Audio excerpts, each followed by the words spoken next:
Start. कोकणात 1,90,000 hectare क्षेत्र आंब्याखाली आहे. ठाणे जिल्ह्यात देखील काही प्रमाणात आंबा आहे.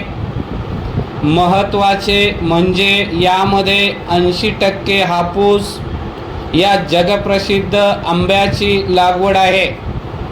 एवढ्या मोठ्या क्षेत्रात शास्त्रोक्त व नवनवीन तंत्रज्ञानाचा वापर करून प्रचंड प्रमाणात हापूस आंब्याचे उत्पादन होते.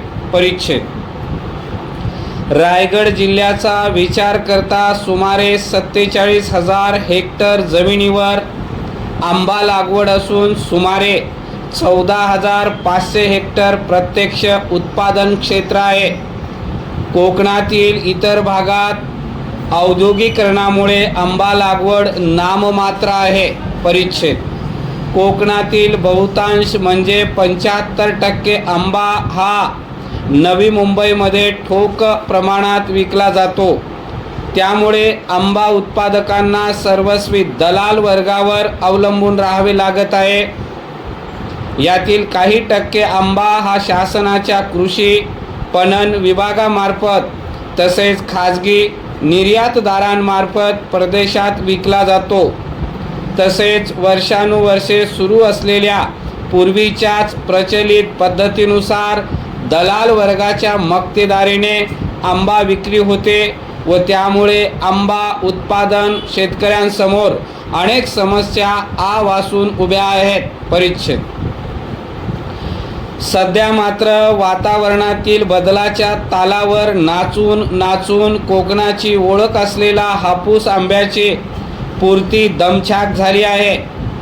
आंब्याला येणाऱ्या मोहराचे संवर्धन करून हवामानाच्या असमतोलपणामुळे उत्पादनावर होणारा विपरीत परिणाम यासाठी खते, कीडनाशके यांच्या 8 ते 10 फवारण्या कराव्या लागतात. तसेच फळांची गुणवत्ता टिकवलेला आंबा विक्रीसाठी तयार करेपर्यंत भरपूर खर्च येतो. त्यातच खते, कीटकनाशके यांच्या माऱ्यामुळे हापूस आंब्याची खरी चव हरवून चालली आहे. एकूणच फळांच्या राज्यासमोर अडचणीचा डोंगर दरवर्षी वाढत आहे. त्यातच यंदा कोकणात पावसाचे प्रमाण निम्म्यावर आल्याने हापूसचा आगामी हंगाम कसा जाणार याची चिंता बागायतदारांना सतावत आहे. परिच्छेद. पावसाळा, हिवाळा, उन्हाळा हा ऋतुचक्रातील क्रम आंब्याची पालवी, मोहर, फळ धारणेस, फळ पक्वतेसाठी आवश्यक असते. यात बदल झाले तर आंब्याच्या पिकावर थेट परिणाम होतो.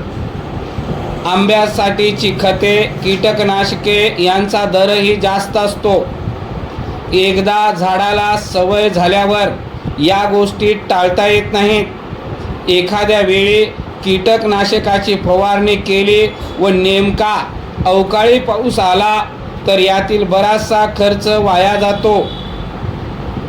बागांच्या व्यवस्थापनावर होणारा खर्च दरवर्षी वाढत आहे. हा सगळा खर्च मिळणाऱ्या पिकातून वसूल होत असतो. वातावरणातील बदलामुळे अपेक्षित कालावधीत पीक मिळत नाही. पिकांचे प्रमाण घटते.